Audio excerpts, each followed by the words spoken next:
Ushtria shënimtare e Kosovës është një lindje e natyrshme, e domosdoshme për ta mbrojtur nderin, dignitetin kombëtar, për ta mbrojtur popullin e rëmbëruar, adhëun e cëtuar.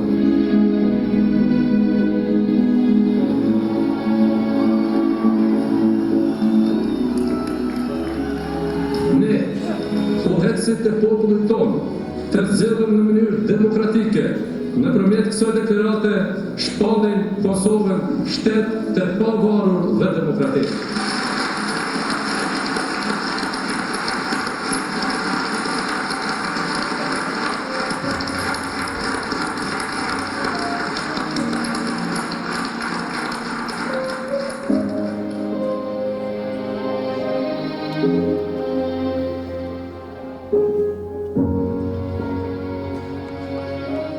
Unë jam I pafajshëm për gjitha këto akuzë. Por jam gati të përballem me këtë sfidë të re.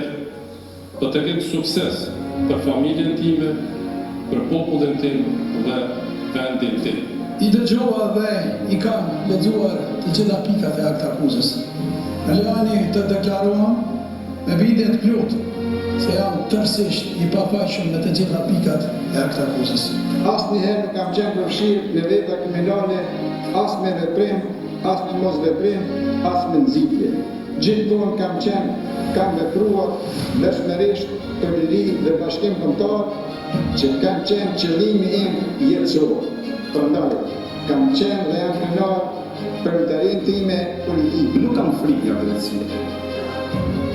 Por nga drejtësia do të kemi frikë gjithë. Por pavarësisht kësaj, unë sot qëndroj përballë jush me besimin e plotë. Se në fund të këtij procesi ju do të vendosni në favor të pafajësisë.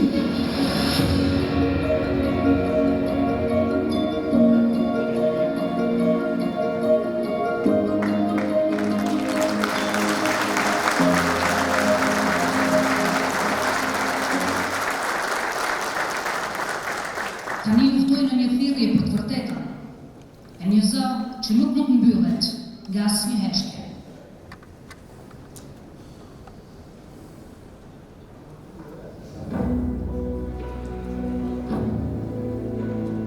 Sa herë shkel në prekaz, nuk jam më Ahmet, nuk jam thjesht njeri, jam pik dhembje, pik krenarie, pik amaneti, jam biri tokës që më dhërret pa fjalë dhe më pranon në heshtje, si kur të më thoshte, mos harro, kur, shkruaj, fol, mos lejo heshtjen të bëhet varë.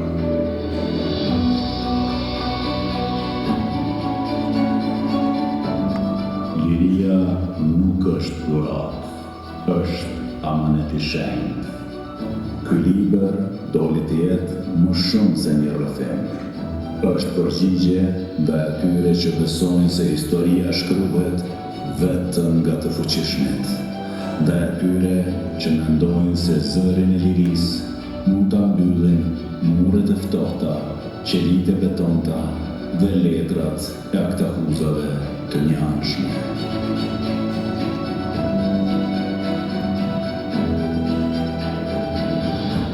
Zoti nuk harron asgjë, asnjë padrejtësi. Ai sheh, gjykon dhe pret kohën e së vërtetës. As kjo s'ka për zgjat për gjithmonë, sepse e vërteta ka ditën e saj.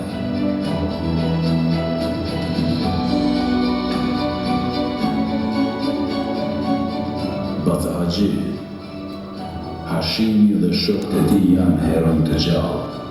E gjithë bota të shamirë se e këtë. E vërteta dhe e drejta do të triumfojnë. Kismet, shumë shpejt, do të festojmë lirimin e Hashimit në shok, këtu të gjithë bashkë në shtëpinë tuaj. Ty t'lumt goja, Ahmet, për o zgjatë shumë e koha po shkon. U bon 3 vjet. Këto të Hashimit në burg po ndokën si 300. Hec po shkojnë. E këto të mijat kanë marrë të porzën, po shkojnë shpejt. apo shene, jam plak, shumë po tutna se po shkoj pa e prit atë ditë.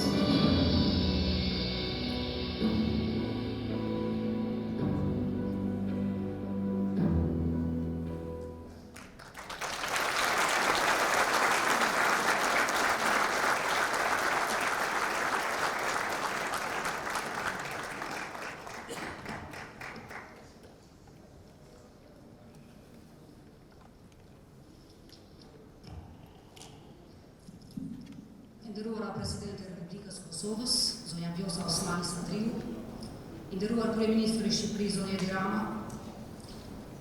i dashur Profesor Shala, të dashura, zonja Lume, zonja Sefdije, zonja Violeta, zonja Shqipe. Veterani i invalid të luftës së ushtrisë qeverimtare të Kosovës, me lejoni me respekt veçantë të ftoj autorin Ahmet Shala për adresimin e tij.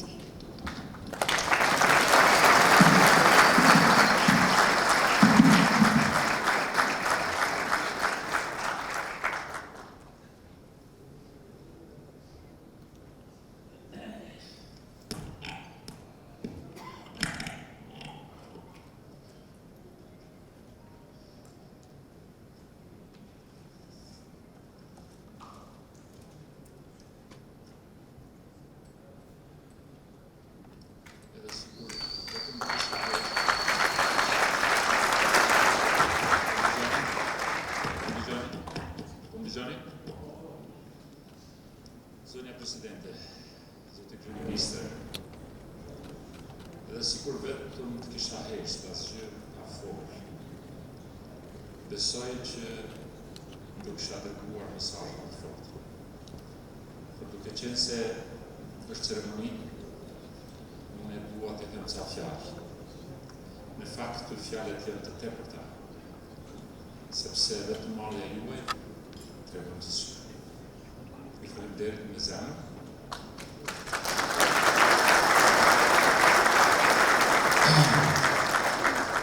Do të vijoj pak nga fjalimi sepse dua të them diçka posaçërisht për prezencën e kryeministrit Edi Rama, i cili tej mase jo më ka nderuar vetëm mua, po ka treguar se është një lider që thën heshtin.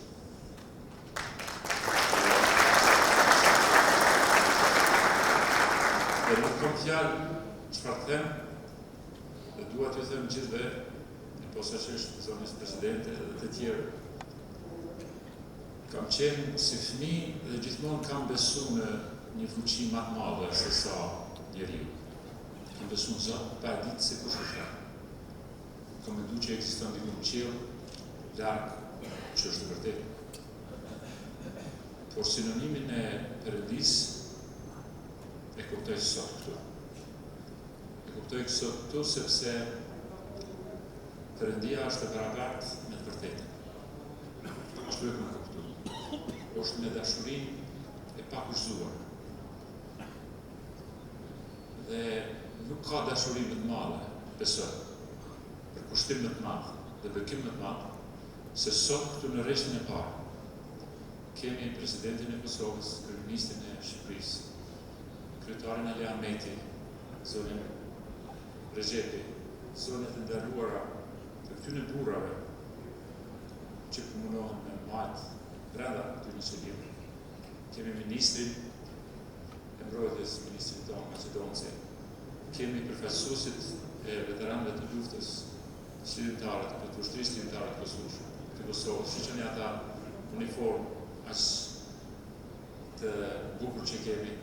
Jam i nderuar shumë me pjesëmarrjen e Nevenkës. Nevenka Trump një aplauz për të veçantë.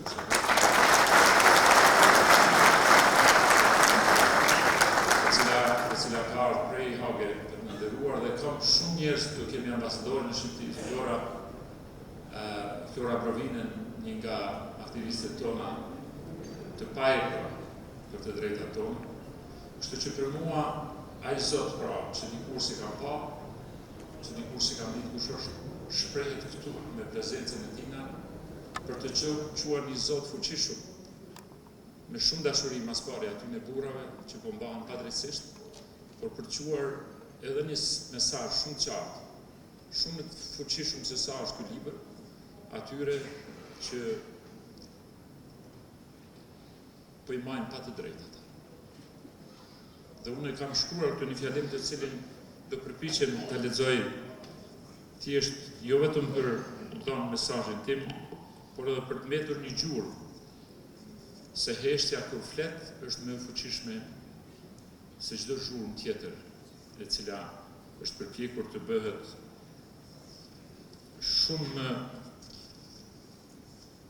shumë gagace, shumë më manipuluese se çdo e vërtet, çdo evidencë që mund të gjendet. Andaj, nderuara presidente, nderuar zoti kryeministër, nderuar zoti Alia Meti, të nderuara zonjat e burrave, të liderëve tanë që po marrin atje, të nderuar të pranishëm, siç e thash, ky libër nuk lindi për të qenë thjesht një botim. Ky libër lindi krejt rastësisht, mbase si një nevojë e shpirtit tim, si një ndjenje thellë gjatë e ndrydhur, sigurisht sikurse edhe ju, në shpirt e zemrën dhe si një zë që shpërtheu fare spontanisht, të flet dhe të veproj. Kur fillova të shkruaj, nuk shkrova si një akademik, as si diplomat, e as si studius. Shkrova si një njeri i thjesht i këtij vendi, tani me të lirë nga këta burra. Shkrova si një qytetar, shkrova si një shqiptar. Si dikush që ka parë, ka dëgjuar, ka prekur dhe ka përjetuar vetë, por edhe ka parë në sytë e të tjerëve dhimbjen që nuk shuhet, drejtësinë e vënuar dhe dinjitetin që nuk dorëzohet kurrë. Përmes këtij libri besoj që flasin ata që sot prehen në parajs, pra herojnë tonë, flasin ata që janë aty ku nuk duhet të ishin, flasin ata që heshtja i ka rënduar më shumë se çdo fjalë. Heshtja jonë. Këtë libër e fillova ta shkruaj pas takimit të katërt me 4 udhëheqësit tanë në Hagë, presidentin Hashim Thaçi, kryeparlamentarët Jakub Krasniqi, Kadri Veseli dhe deputetin tonë të nderuar Recep Selimi. I kam vizituar së bashku me kongresmenin dhe ambasadorin Tony Hall, kandidatin 3 herë për çmimin Nobel. I pash jo me sy politike, as diplomatike, as studiuse, po me syrin e njeriu të thjeshtë. I pash jo si personalitete me funksione që kanë bartër, por si njerëz të rëndomtë, si bij, si baballar, si bashkëpunëtar, të atyre sot që shprehen në Prekaz, në Likoshan, në Qirez, në Glogjan, në Zhdullime, në Meje, në Krush, në Ispic, e gjithandej në tokën e Adeutë. Dhe kuptova diçka thelbësore. Kuptova atë se historia e Kosovës nuk ndahet në kapituj. Dhe si shihet, nuk ndahet në kapituj sikurse historitë e botës.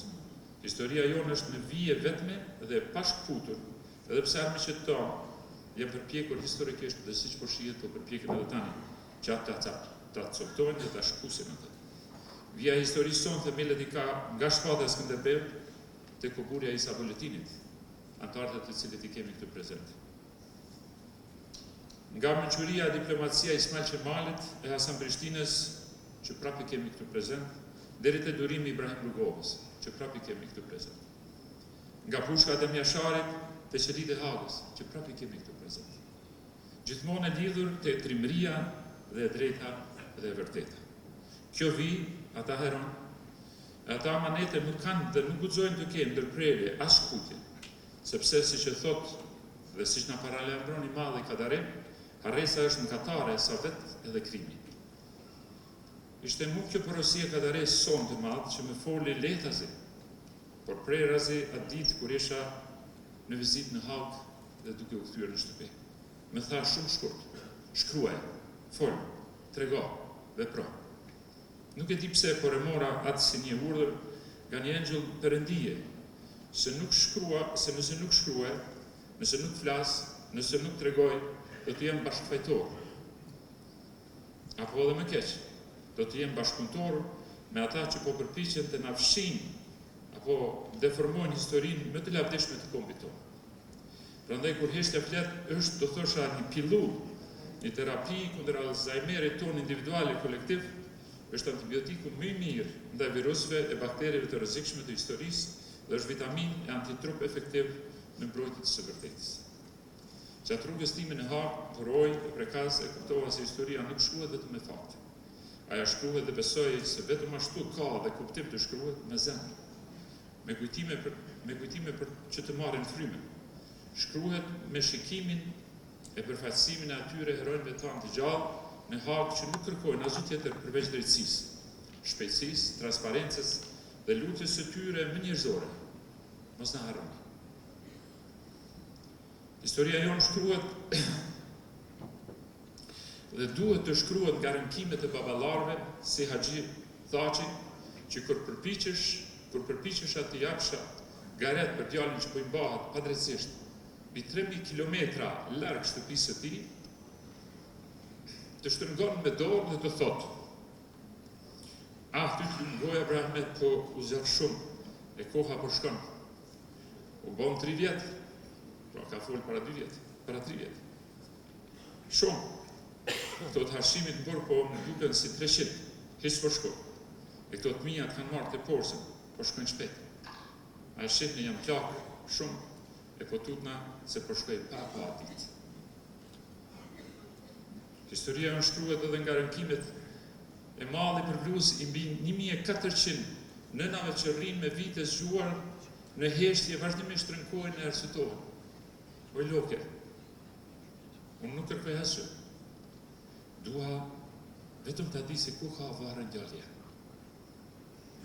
Pra janë ato 1400 nana, motra, vllazër, që presin të zhdukurit. Ku janë? Dhe veç ta di ku kanë varë. Ajo shkruhet me heshtin po aq të fëmijëve, motrave, vëllezërve që rriten duke kërkuar kthimin pra edhe të vëllezërve, motrave të tyre që ende nuk gjejnë as heshtat më të dashur të tyre në kohën kur bota civilizuar hesht. Dhe paradoksalisht, por mrekullisht, ajo shkruhet nga populli që përkundër të gjitha këtyre nuk pranon të urrej, por ka gjetë forcë të falë dhe të pajtojë. Janë pra këto rënkime, këto lutje, këto vlera të këtyre burrave, grave, fëmijëve, pleqve, nënave, motrave, të gjallë të rënë, autorët e vërtet të këtij libri. Unë jam në fakt, jam përpjekur të jam vetëm penda e tyre. Të nderuar të praneshëm, kur heshtja flet nuk është thjesht libër, është një akt politik në kuptimin më fisnik të fjalës. Është një përpjekje për të dhënë zënje të vërtetë të heshtër, të shtypur, të keq interpretuar dhe për të rikthyer dinjitetin një narrative që është deformuar me qëllim. Ky libër lindi nga triburimi, nga dhimbja e popullit tim, nga përgjegjësia ndaj së të vërtetës dhe nga alarmi ndaj një padrejtësie që po rrezikon themelët e drejtësisë kombëtare e ndërkombëtare. Gjatë vizitave të mia që i përmenda më lart, kuptova se betejat e Kosovës nuk janë vetëm të shkuara, ato janë edhe së sotme, vetëm në një formë tjetër. Kur vizituam Prekazin, atje ku ndërshekuj edhe gurët flasin, kuptova se historia nuk kërkon të bind, aja kërkon vetë të dërim të mos harrosh. Dhe kur takuam në Hagë, një nga një, 4 heronj të gjallë, Hashimin, Kadriun, Jakupin, Recepin, kuptova se drejtësia jonë shtetërore, kombëtare, sidomos e ndërkombëtare, është sërish në test. Një test që nuk po e kalon me dinjitet. Në fakt, në test nuk është vetëm drejtësia jonë, e ajo ndërkombëtare. Por më shumë në test është edhe politika, akademia jonë kombëtare dhe ajo ndërkombëtare. Një gjë duhet ta dimë se ato kur nuk kanë lëvizur nga inercioni i tyre. Andaj në test është ndërgjegja dhe përgjegjësia jonë ndaj atyre që patën guximin mos të heshtin, në kohën që edhe për një fjalë shkonte koka e jo vetëm karrika. Ajo që po ndodh atje nuk është thjesht proces gjyqësor, është narrativ politike, është një përpjekje për të barazuar viktimin me agresorin, kriminalin me qëllimtarin, të vërtetë me propagandë.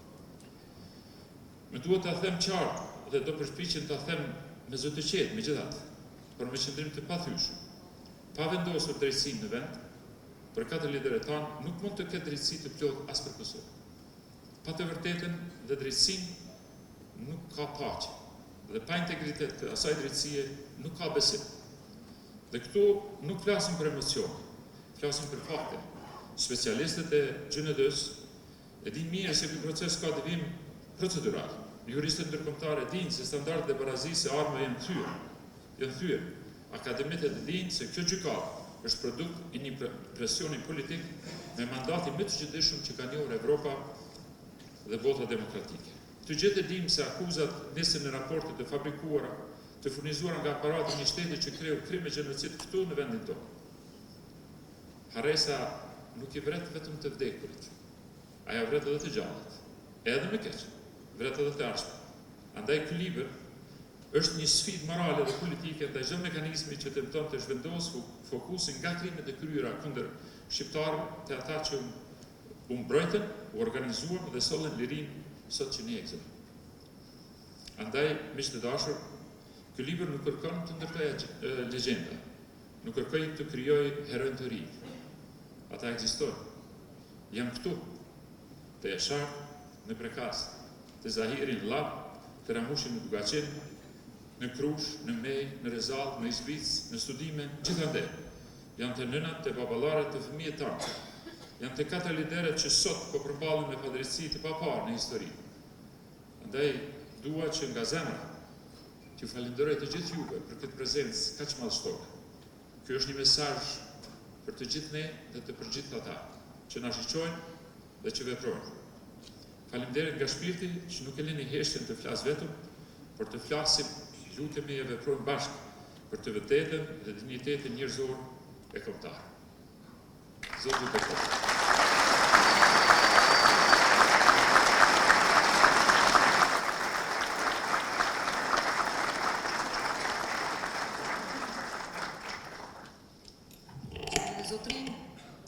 Kur drejtësia shndrohet në padrejtësi, rezistenca bëhet detyrim moral. Më lejoni që të ftoj tani përpara jush Presidenten e Republikës së Kosovës, zonjën Vjosa Osmani, për fjalën e saj.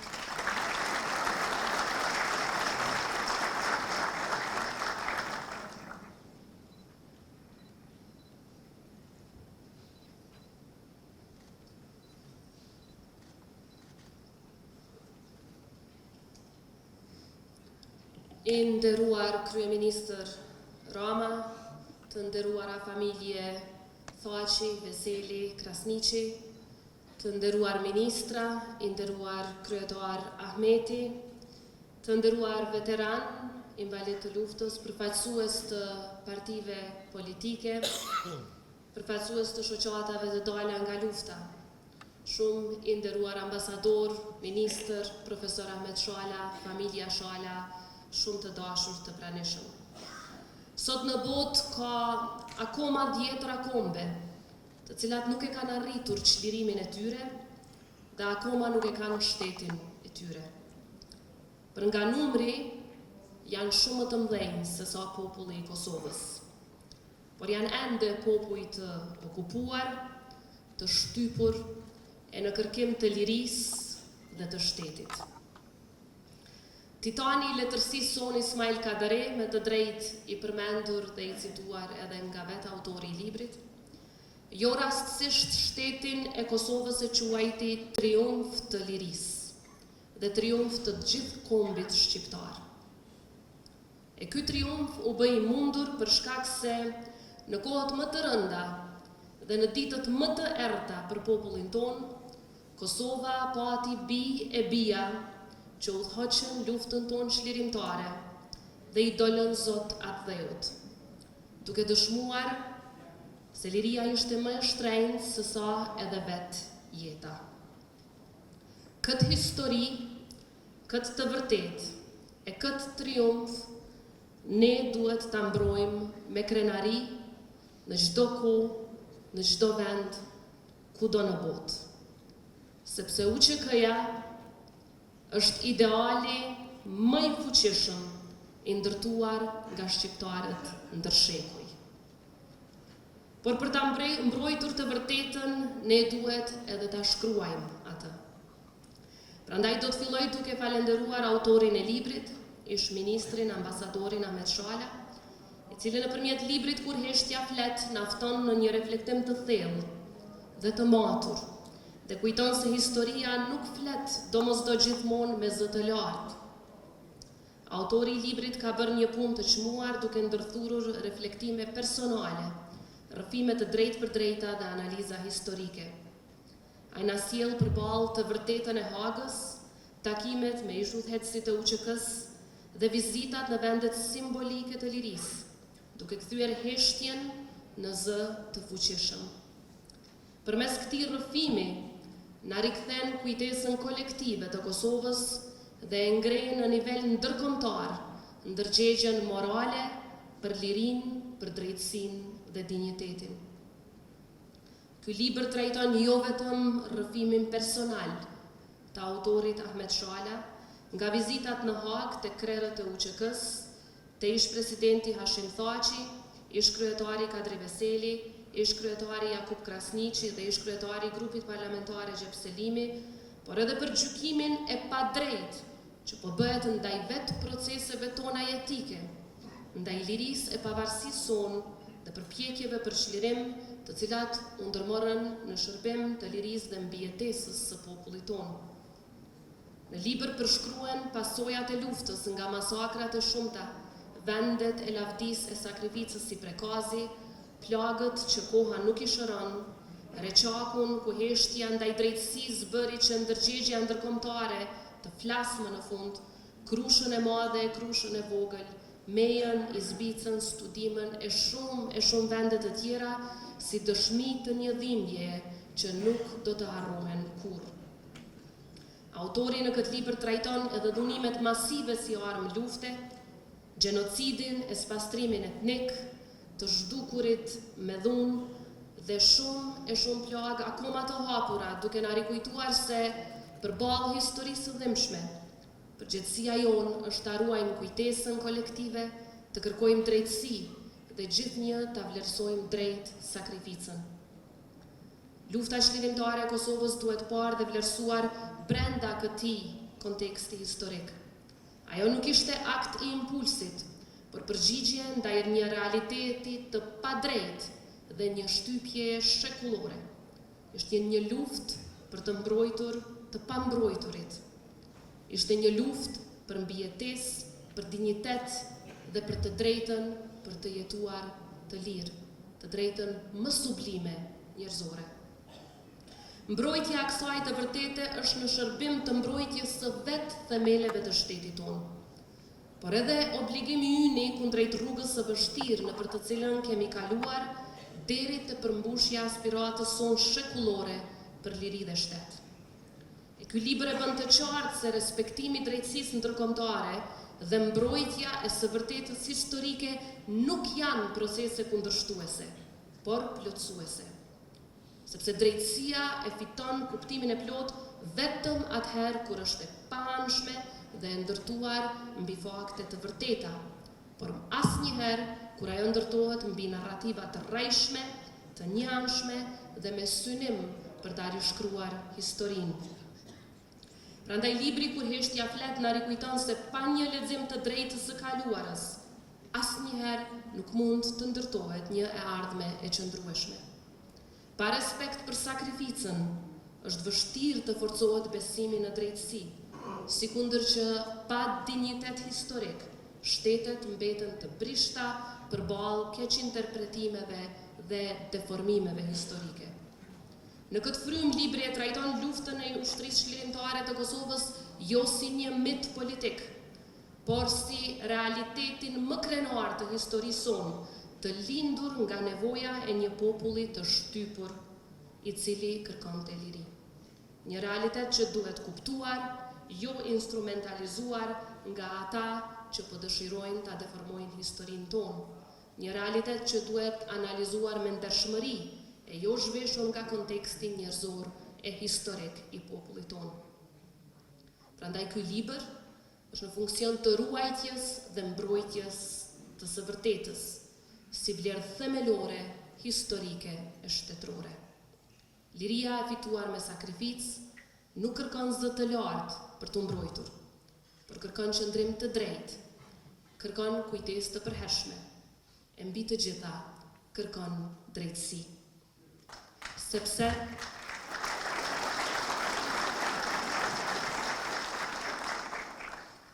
sepse bijt e bijat e këtij vendi që dhanë gjithçka për atë dhej.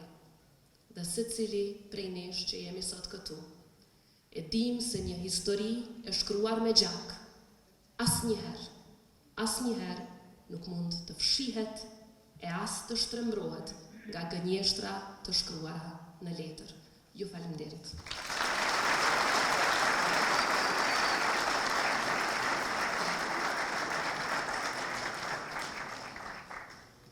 Dhe kjo liri ka rënjë të thellë në gjakun e derdhur për liri.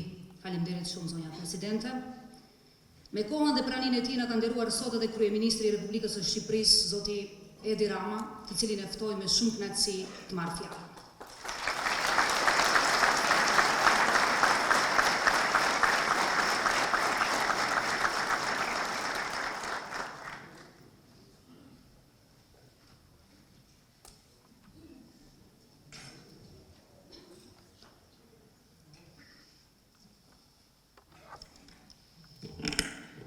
Përshëndetje gjithëve, mirë se u gjeta. Ftesën për të marrë pjesë në prezantimin e këtij libri e mora profesor Ahmeti përpara se sa të merrnim lajmin e zymt nga tribunali në Hag mbi kërkesën absurde të prokurorëve për të dënuar 45 vjet çdomerrin prej 4 udhëheqësve të ushtrisë shqiptare të Kosovës. Dhe për hir të vërtetës se pata vështirë që të mund të shkruaj një fjalë nga fillimi në fund, sepse përballë një situatë të tillë, fjalët nuk janë as pak lehta për të gjetur, ndërkohë që ndër disa mendime që besoj mund vlejnë të ndahen me ju këtu, i pari ishte mendimi se kush është sot në të njëjtën godin pothuajse që vuan dënim pas vendimit të gjykatës ndërkombëtare. Sot të dënuar nga ajo gjykatë ose më saktë nga drejtësia ndërkombëtare janë Radovan Karadzici, i cili dënua me burgim përjetshëm për një epokë të tërë terrori dhe spastrimi. Ratko Mladici, i cili u dënua po ashtu me burgim përjetshëm si fytyra e makinerisë së shfarosjes dhe autori i damkosur botërisht i masakrës së 8.000 njerëzve të pafajshëm në Srebrenicë. Një farë Stanislav Galic, i cili u dënua po ashtu me burgim përjetshëm për terrorin e snajperëve që shënjestruan fëmijë dhe gra, si t'ishte një safari njerëzor. Një farë Milan Lukic, i dënuar në përjetësi për krime që lën pa fjalë dhe fjalorin e më të keqes. Dikush që lidhte njerëz të gjallë dhe i hidhte në lumë duke kundruar me kënaqësi se si përballiteshin dhe mbyteshin. Dhe 3 autorë të tjerë, përdhunimesh, vrasjesh, krimesh nga më makabret. Tani, sipas kërkesës së prokurorisë së tribunalit në Hag, këtyre dënuarve do të shtohen edhe 4 të tjerë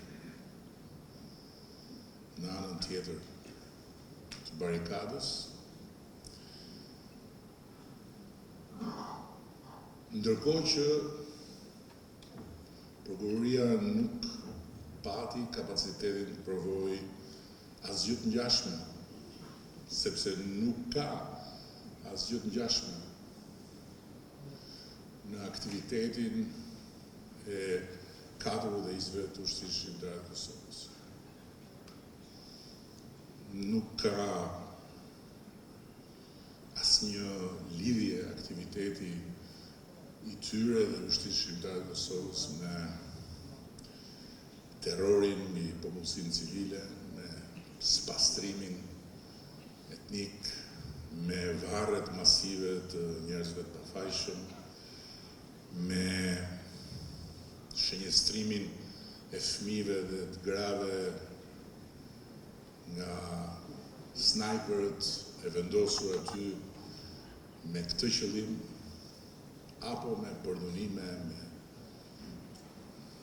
vrasje, me mbytje njerëzish në lumë. Asgjë. Ata 4 burra nuk u armatosën për të ndërtuar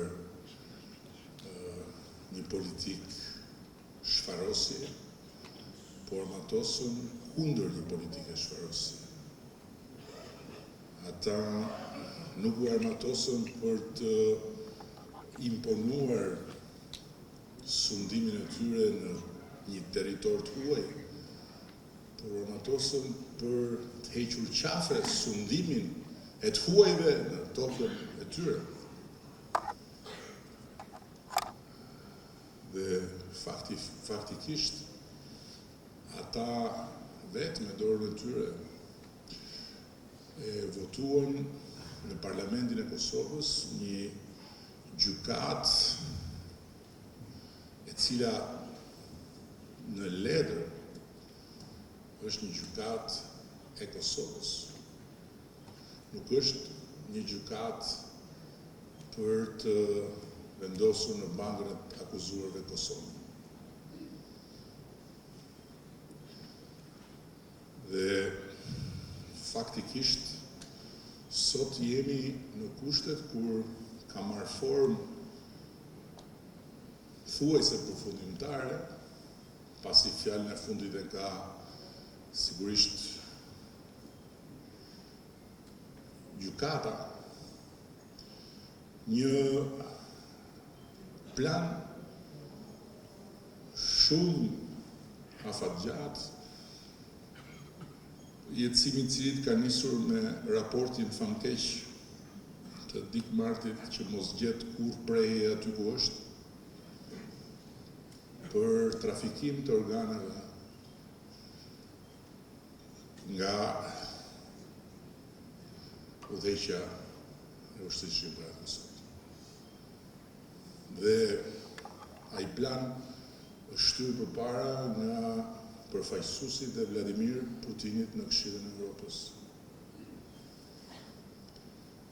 Dhe motutje është ngritur mbi një rezolut të Këshillit të Evropës, të cilën sot e gjithë ditën për turbin e vetë Këshillit të Evropës nuk gjen kurajon të rishikojë, pasi asnjë lloj trafiku organesh nuk është provuar në asnjë formë. Dhe pastaj i plan ka vazhduar më tej me një gjykat, një proces që ka marrë jetë në ditën kur presidenti i Republikës Kosovës ishte nisur për në Washington.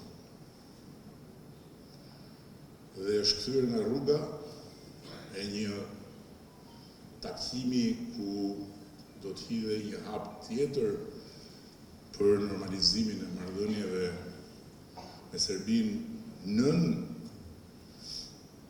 kujdesin e presidentit të kohës dhe të sotëm, njëkohësisht Shtetet e Bashkuara, presidentin Trump, pasi qartësisht forcat tjera nuk e dëshironin që të ndodhte ajo gjë dhe qysh nga ai moment presidenti i Kosovës është marrë peng. Tani mund të jetë sekret shtetëror këtu në Kosovë, por nuk është sekret shtetëror për mua që edhe presidenti i Kosovës është kërcënuar. Dhe këtë gjë nuk e dini sepse nuk është thënë asnjëherë, por po e them sot. Është kërcënuar sepse nuk ka lejuar që prokurorët të dhunonin zyrën e institucionit president Kosovës, se me demek do kërkonin edhe aty provat e krimeve kundër njerëzimit. Gjë që natyrisht do ta vendoste Kosovën në sytë e botës si një shtet ku deri në zyrën e presidentit gjenden prova për krime kundër njerëzimit. Dhe kërcënimi i presidentes ka zgjatur 2 vjet. Por për nderin e saj dhe për nderin e Kosovës, ajo e ka ndaluar një gjë të tillë. Tani sot jemi këtu, mund të themi fjalë sa të duam mes veti, mund të përdorim gjithë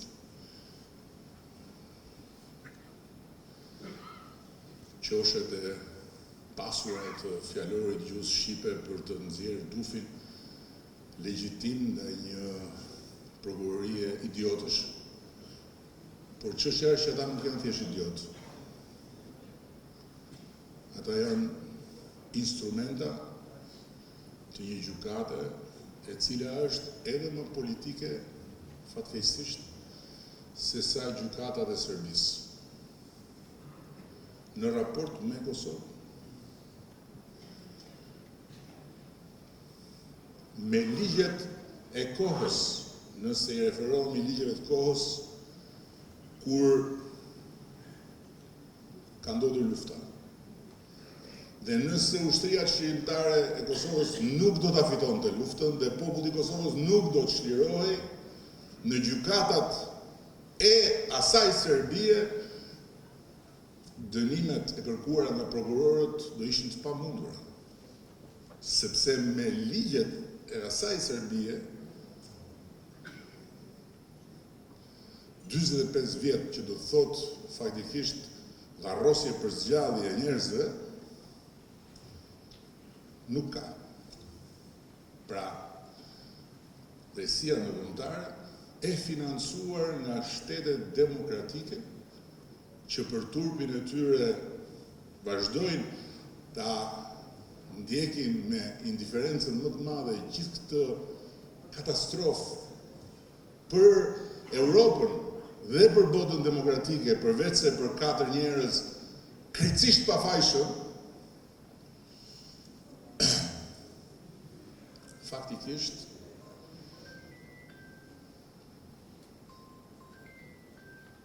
bën që ne sot të ngrem një pikpyetje për veten tonë se çfarë mund dhe duhet bëjmë. Nuk e kam përgjigjen për këtë. Por jemi sigurt që duhet bëjmë diçka ende më shumë për këtë. Sepse është një katastrofë për vetë drejtësinë ndërkombëtare, për vetë Europën, për perëndimin demokratik, të cilin Kosova e testoi dhe fatmirësisht perëndimi duke e njohur Kosovën kaloi testin e humanizmit vet. Por nëse sot perëndimi nuk e kalon të test dhe merr përsipër varrosjen për zgjallje të 4 njerëzve të pafajshëm, duke faktikisht lënduar si s'ka më keq popullin dhe Republikën e Kosovës, atëherë ky mbetet një problem shumë i madh.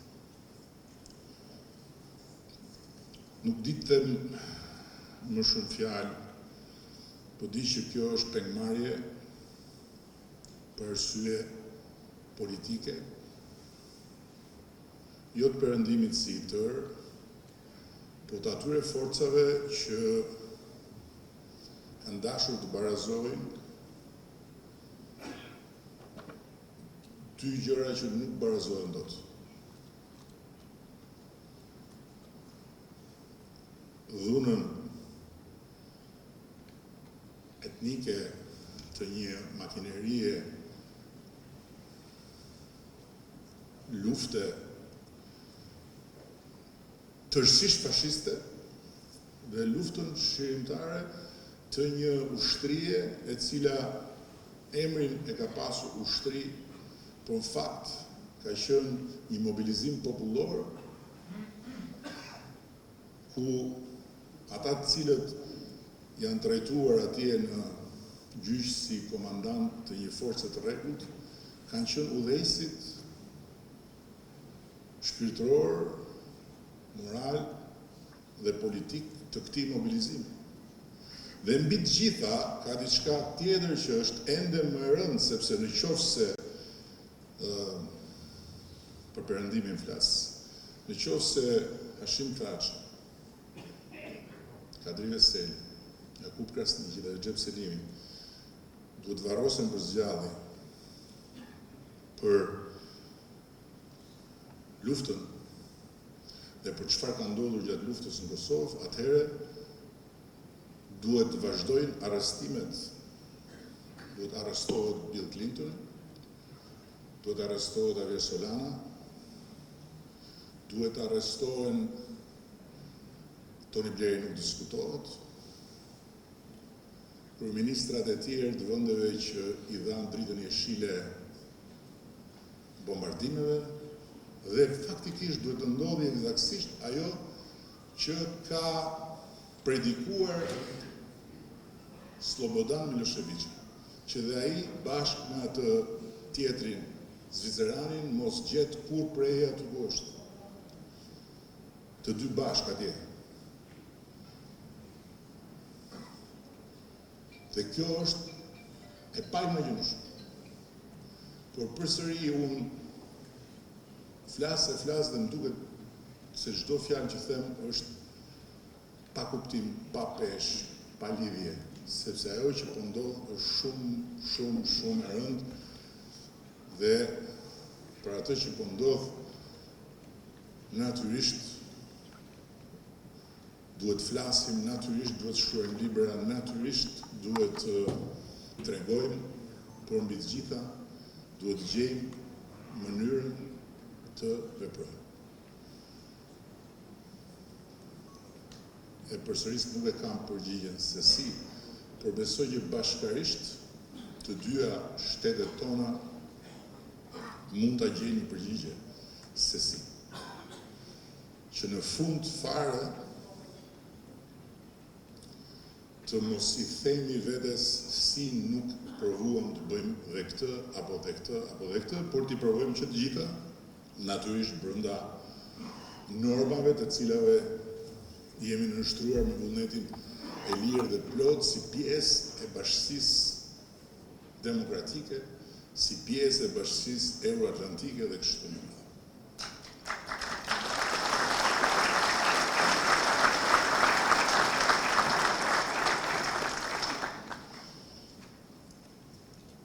Për profesor, faleminderit edhe për ftesën, ishte vërtet kënaqësi që të isha këtu, do të kisha dashur që të ishim së bashku në këtë promovim pa pasur mbi shpatulla këtë barën e madhe të atyre 45 vjetëve për secilin prej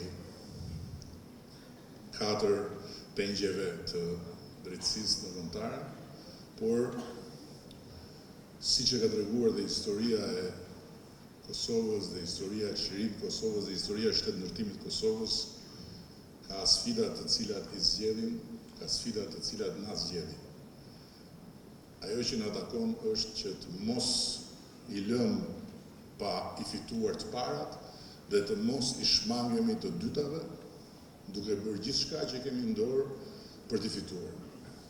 Unë besoj që nëse shpresa, si thonë vdes e fundit, shpresa lidhur me kërkimin e drejtësisë dhe mbi të gjitha lidhur me besimin tek rruga e arsyes atyre që do t'japin gjykimin përfundimtar, nuk do vdes dhe në asnjë mënyrë nuk duhet lënë që të vdes. Shumë faleminderit gjithë.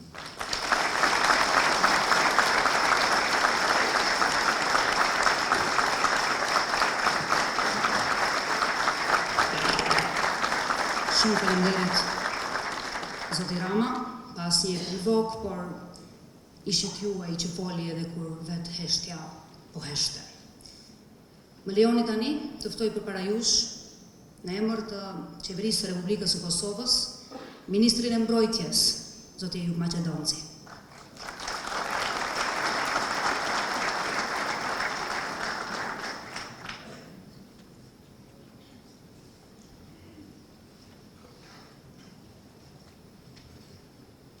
Nderuara Presidente Osmani, nderuar Kryeministër Rama, nderuar zoti Ali Ahmeti, familjar të drejtuesve të luftës së shqiptare, të nderuar veteran dhe invalid të ushtrisë shqiptare të Kosovës, familje të dëshmorëve dhe jo pjesëmarrës të kësaj ceremonie të provurimit të librit Kur heshtja flet, i nderuar zoti Ahmet Shala, ju përgëzoj për provurimin e sotëm të librit Kur heshtja flet, që para së gjithash është një libër që synon të mbrojë dhe ruaj historinë e kryengritjes dhe luftës së popullit tonë për liri nga tentativa për ta rishkruar atë. Jam i bindur që asnjë proces gjyqësor, asnjë kërkesë për dënim dhe asnjë tentativë për të dënuar apo ndonjë vendim për të dënuar drejtuesit tonë të luftës shqiptare nuk do të arrijë ta zhbëjë dhe as ta ndryshojë natyrën dhe karakterin e luftës sonë. Natyra e luftës sonë do të mbetet thellësisht humane, e drejtë dhe e pastër, kurse karakteri i luftës sonë do të mbetet përgjithmonë shqiptar. Dhe kjo pikërisht natyra e luftës sonë dhe pikërisht karakteri i luftës sonë ishin arsyet pse bota demokratike, pse vendet që përfaqësojnë vlerat demokratike mbështeten luftën e drejtë të popullit tonë për liri. Qëndrojmë me shpresë që do t'i kemi së shpejti drejtuesit e luftës sonë shqiptare në vendin tonë, këtu, në mesin tonë, kurse sa i përket librit Kur heshtja flet, përveç si një vepër letrare, përveç si një vepër me vlera shoqërore, shërbeft edhe si një referencë për brezat e ardhshëm që të njohin dhe respektojnë luftën e popullit tonë për liri. Faleminderit.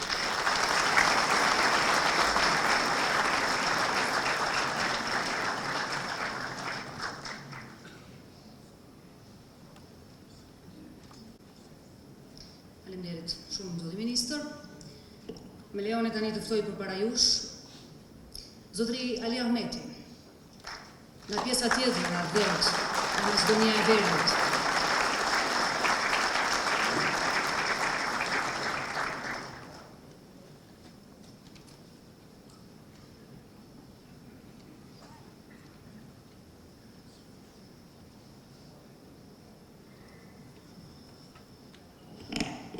vëllezër e motra, nderuara kryetare e Kosovës, nderuar kryeministër i Shqipërisë, zoti Edi Rama, nderuara familja Thaçi, Veseli, Krasniqi, Selimi, ambasador, dashur bashkëpunëtar, veteran, familjet të dëshmorëve dhe përfaqësues të institucioneve të shtetit, ministër i mbrojtjes. Ahmet Shala, intelektual i guximshëm, profesor, unë në shumë vëmendje i kam lexuar librin, po e përshkruaj në mënyrë simbolike. Më dukeshte se e vonë në cilësinë një komandanti ku udhëhiqje një luftë që ti ishe në anën e shqirimtarëve, luftarëve, përballë antishqiptarëve, përballë të gjithë atyre skenarëve të zi, që nga Moskva deri në Beograd, dhe luftoi me shqirimtarët për të bërë një rregullim të tërë padrejtësive që ne historikisht në ishën bërë dhe akoma në bëhen si shqiptarë. Aty vërejtat që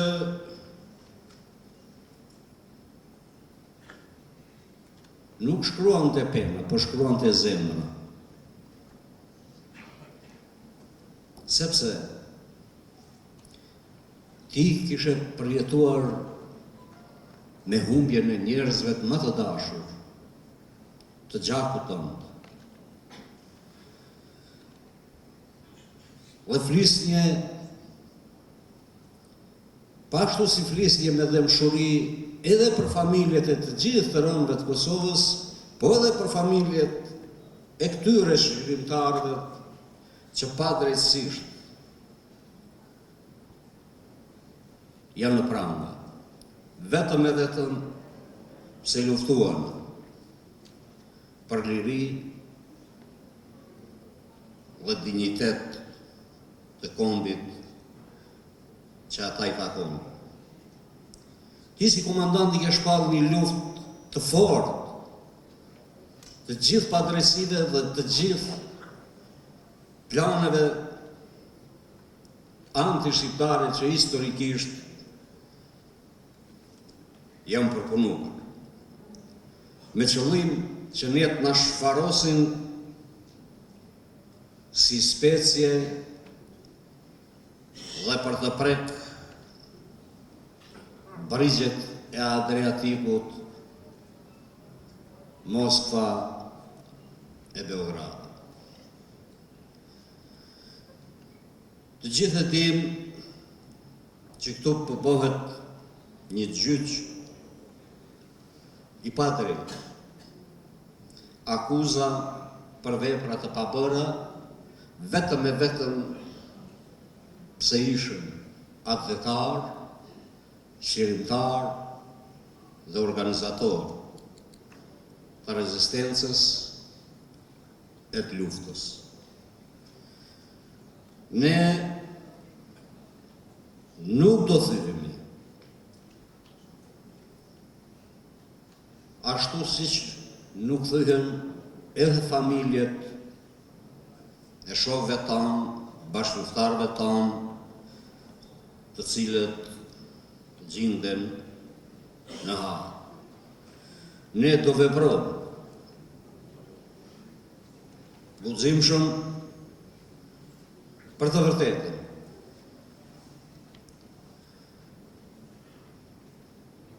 Ahmet Shah, ju keni bërë edhe një punë të shkëlqyer në diplomaci. Ju i keni mbrojt lirinë e fituar me gjak dhe drejtësinë gati dhe gjitha tryezat. Turoj shëndet, punë të marë dhe drejtoj frontin bashkë me shkrimtarët i dashur profesor Ahmet Shah.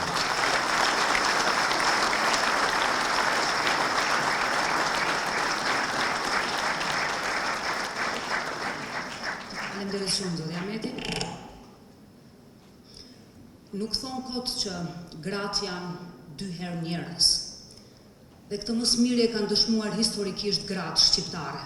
Me heroizmin e tyre të pashoq, ato janë një monument i gjallë i qëndresës dhe i ndërtimit të këtij populli. Përpara me kam, së paku në radhën e parë, 6 gratë fuqishme, secila në mënyrën e vet, duke kontribuar për të mirën e këtij vendi. Tani me gjithë dashamirësinë më lejoni të ftoj përpara jush zonjën Sevdije Krasniqi, bashkëshortën e ish kryeparlamentarit Jakub Krasniqi, zëri të lirisë së Kosovës, që në emër të udhëheqësve tanë në hap ka merr fjalën.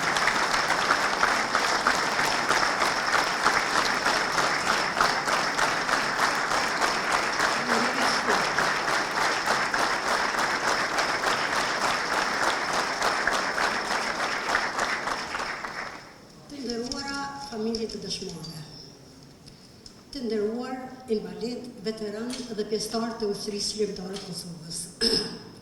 I nderuar Kryeministri i Republikës së Shqipërisë zoti Edi Rama. I nderuar Kryetare e Republikës Kosovës, e nderuar zonja Trump.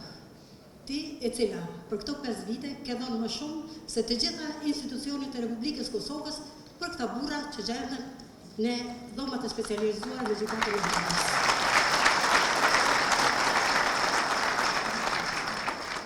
Posaçërisht i nderuar zoti Ahmet Sholja, autor i librit Kur heshtja flet, i cili me përkushtim dhe guximin e tij në mbrojtje të së vërtetës dhe dinjitetit të popullit tonë. Me këtë libër, si dhe me angazhimin e tij gjatë këtyre viteve, ai na kujton rëndësinë e kujtesës, drejtësisë dhe përgjegjësisë që kemi ndaj historisë tonë. I uroj nga zemra që të vazhdoj të shkruaj dhe shumë libra të tjera me të njëjtin guxim dhe përkushtim. Si dhe uroj që drejtësia të vihet në vend dhe që qëllimtarët të kthehen sa më shpejt pranë familjeve dhe popullit të tyre, me dinjitetin që u takon. Roft Ushtria Qëllimtare e Kosovës. Rofshin të burat.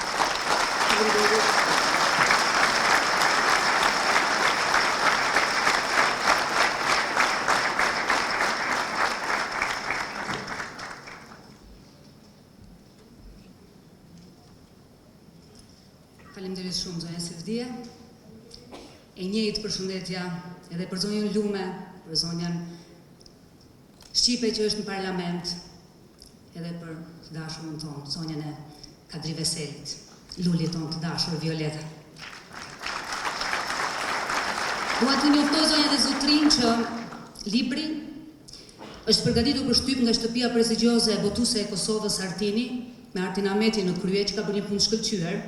Është një tjetër moment ceremonial i librit ku zoti Ahmet Shala do t'i dhurojë tani në mënyrë solemne librin Presidentes e Republikës së Kosovës zonjës Vjosa Osmani dhe zotri Edi Rama, kryeministri i Republikës së Shqipërisë.